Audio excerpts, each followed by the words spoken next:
দর্শক, এই মুহূর্তে যাচ্ছি রংপুরের হারাগাছ পৌরসভায়। সহকর্মী সরকার মাজহারুল মান্নান সেখানে রয়েছেন। মাজহার, নির্বাচনী সরঞ্জাম কখন পৌঁছবে এবং সব মিলিয়ে সার্বিক পরিস্থিতি কেমন দেখছেন জানাবেন।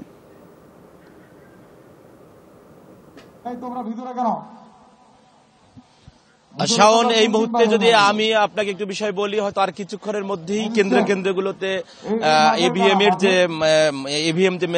আছে সেটি পৌঁছে যাবে। ইভিএম এখন এই মুহূর্তে আমি হারাগাছ যে বহুমুখী উচ্চ বিদ্যালয়ের একটি কেন্দ্র, এই কেন্দ্রে কিন্তু এখন আইন শৃঙ্খলা বাহিনীর একটি ব্রিফিং চলছে। আমি যদি আপনাকে একটু দেখাই যে এই হারাগাছ পৌরসভাতে একটি তাৎপর্যপূর্ণ এবং গুরুত্ব দিয়ে এই পৌরসভাটিতে কিন্তু নির্বাচনী কার্যক্রম পরিচালনা করা হবে এবং সেজন্য কিন্তু 380 জন বিভিন্ন ধরনের অফিসার্স ফোর্স আছে, 4 প্লাটুন বিজিবি আছে এবং 2 প্লাটুন কিন্তু র্যাব আছে। এবং আমি আপনাকে যদি একটুখানি দেখাই যে পুরো যে আইন শৃঙ্খলা বাহিনী যারা আছেন তাদেরকে কিন্তু এখানে বুঝিয়ে দিচ্ছেন। এখানে রংপুর মেট্রোপলিটন পুলিশের যে এই আইন শৃঙ্খলা বিষয়ক ব্রিফিংটিতে কিন্তু সভাপতিত্ব করছেন আবু মারুফ হোসেন, যিনি উপ পুলিশ কমিশনার অপরাধ আরপিএমপি।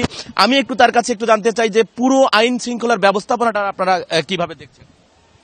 আমরা আইন শৃঙ্খলা রক্ষার জন্য আমাদের নিরাপত্তা পরিকল্পনা প্রণয়ন করেছি। এখানে সেন্টার, মোবাইল, স্ট্রাইকিং এবং স্ট্যান্ড বাই মিলে আমাদের সাদা পোশাকে সব পরিকল্পনাই আমাদের আছে, সব ধরনের অ্যারেঞ্জমেন্ট আছে।